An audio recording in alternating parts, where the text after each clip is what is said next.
Coron, Palawan. Hindi agad makikita ang mga una nagpasikat dito. Mga naiwang tanda ng kasaysayan na matatagpuan lang sa ilalim ng dagat.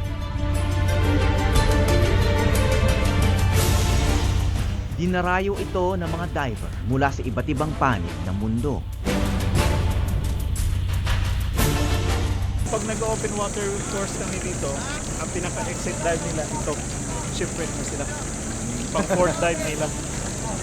Shipwreck yun. Shipwreck na kaagad. Yes.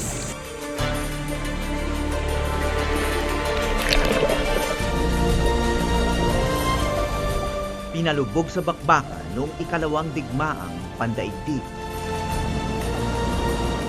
Noong nagmistulang impyerno ang dagat ng Coron.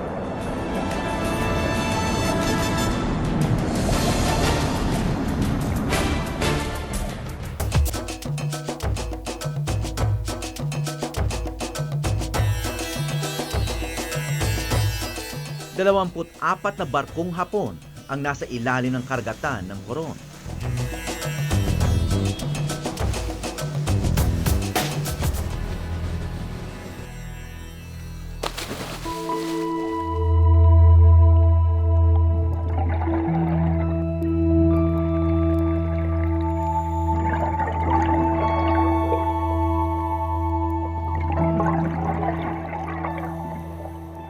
Kasama sa mga napalubog dito ang mga barkong tila inisip ng mga henyo.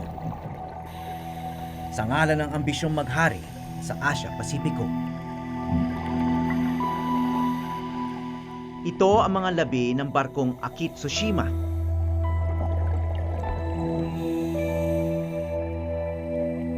Noon dito ginagarahe at inaayos sa mga seaplane ng Hapon.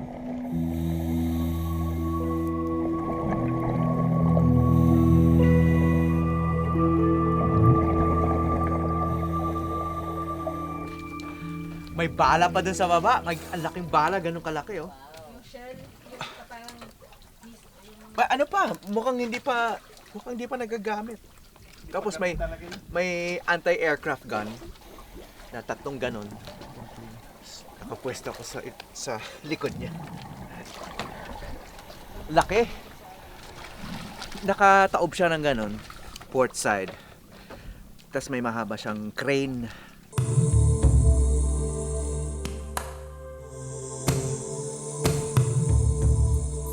One of their best ships, and the fact that it was sunk here was really their loss. The Akitsushima was important kasi this was a seaplane tender. Miski walang airfield doon, pwedeng lumipad itong mga malalaking eroplano. In fact, the Japanese were tried to specialize in that. Kasi nga doon sa Pacific, halos walang airfields.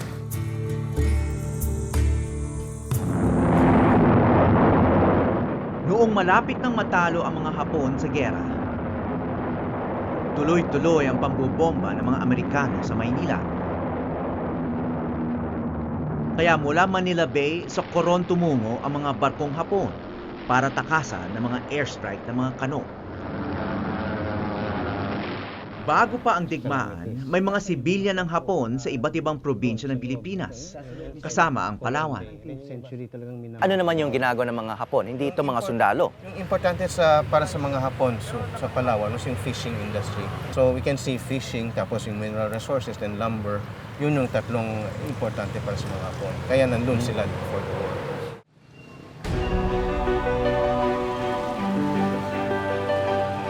Isa raw sa mga naging kaibigan ng mga Hapon sa Coron, si Bert Lim. May bayaw nga siyang Hapon, naging asawa ng kanyang kapatid. Sino dyan yung inyong ama? Ito. Ito. Ito si Rimberto Lim. Okay. Rimberto Fernandez Lim. Yan siya. Okay. Lahat ng litratong ito ay sa Coron siya. Sa Coron ito. Sa Coron. Musikero si Bert. At sa pagsakop ng hukbong Hapon sa Coron, madalas siyang tumugtog para sa mga sundalong Hapon. Ngunit nawasak ng giyera ang pagkakaibigan ng dalawang lahi. Nalaman ni Bert ang ilang mahalagang plano ng mga Hapon. Mga planong pinasa rin niya sa mga Pilipinong gerilya. May interpreter doon na nagsabi na may mga gerilya kasi doon sa Hulyon. Kaya ang mga Japanese ay pupunta doon. Ang ginawa ni siyempre, ang Papa. father ko, oo, pag-uwi niya, agad-agad pumunta sa lunch niya, nilang niya Nag-dive. yun. Nag-dive. Yan, alam Sino? ng mama ko. Sinira yung makina. Inalisan na yung spare part. Bakit niya ginawa yon? Para hindi makapunta yung Japanese sa mga Hulyon. hapon. Sa kabutihang palad, hindi na bisto ang pamamangka sa dalawang ilog ni Bert. Nasaksihan niya ang palihim na pagdating ng mga barkong Hapon na tumakas ng Luzon. Ngunit hindi nagtagal sumunod ang katakot-takot na eroplanong pandigma ng mga Amerikano. Noong ika-24 ng Setyembre taong 1944, hindi tumigil ang pambobomba ng mga Amerikano. Hanggang lumubog ang buong armada ng Hapong nagtago sa Coron. Pinabomba yung Japanese para pasabugin yung mga plane. Makita mo, sabi niya sa kanyang description, it's like thunder daw. Sa ilalim ng tahimik na dagat nagkalat ang punit-punit na pangarap ng mga Hapon. Nasakupin hindi lang ang Pilipinas, kundi ang buong Asya. At hanggang ngayon, makikita pa rito ang mga namumukod-tangi nilang barko.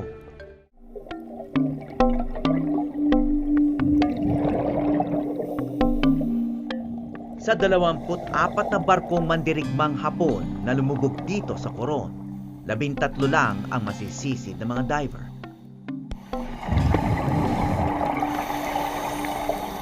Ayon sa dive instructor at guide na si Arnie Pabelonio, ang itinuturing na pinakamagandang wreck dive sa lahat ay ang barkong Irako.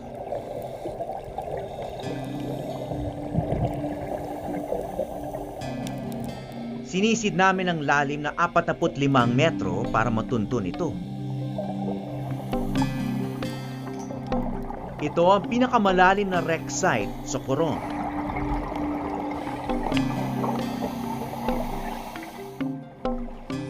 Noong lumalayag pa ito, tiyak na ang Irako ang isa sa mga barkong pinakahinihintay ng mga sundalo.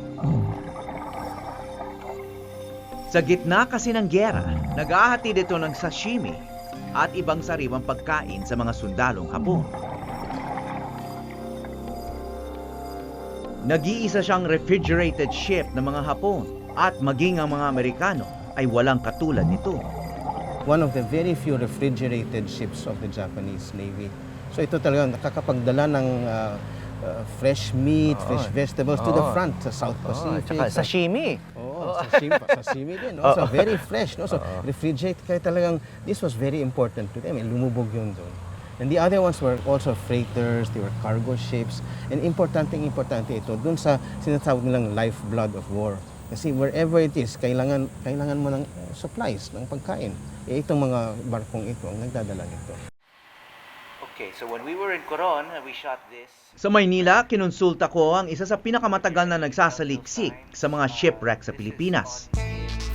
Siya si Captain Peter Heimstadt, isang master seaman at dating marino ng hukbong pandagat ng Alemanya. What we have here is the main deck area of the Irako, the famous refrigeration ship, supply ship, which was so unique, as I explained, not only in the Japanese Navy but in the whole world war. Lumayag ang Irako sa iba't ibang panig ng dagat Pasipiko upang magdala ng karne at isda sa mga mandirigmang Hapon. Mabilis din ito, kaya nakakasabay sa mga pandigmaang barko. Okay, the dive master is motioning something. Yeah, he's pointing actually to the pivot bearings of the small cranes. Ayon kay Peter, madalas daw nagkakamali ang mga dive master sa pagtukoy ng mga bahagi ng barko, tulad ng bilog na ito na napagkakamalang patungan ng baril. They're guessing. Actually, the vessel has had armament. They had heavy guns. Here we see the forward single post. It was a mast. There was also a heavy lift derrick. it's also gone. So they could also heavy cargos, trucks, or So there was a anything crane else. attached to this Yeah, as they well? could load deck cargo. There was a crane there.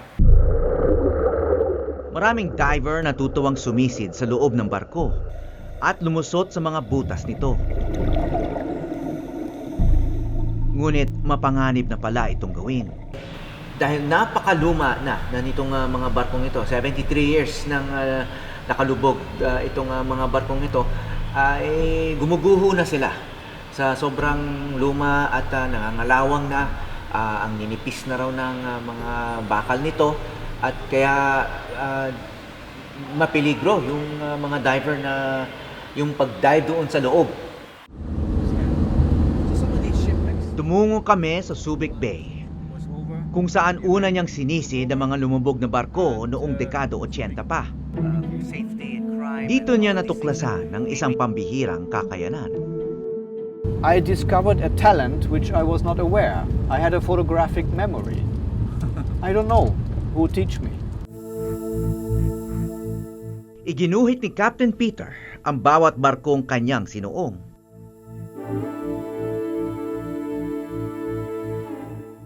Balang araw, plano niya maglabas ng libro na magsisilbing gabay sa wastong pagsasagawa ng wreck dive.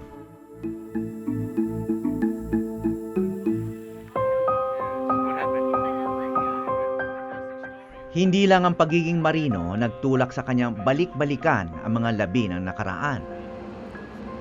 Nalaman kong may mas malalim palang dahilan si Peter. Isang hugot na nagmula sa karanasan ng kanyang pamilya noong gera.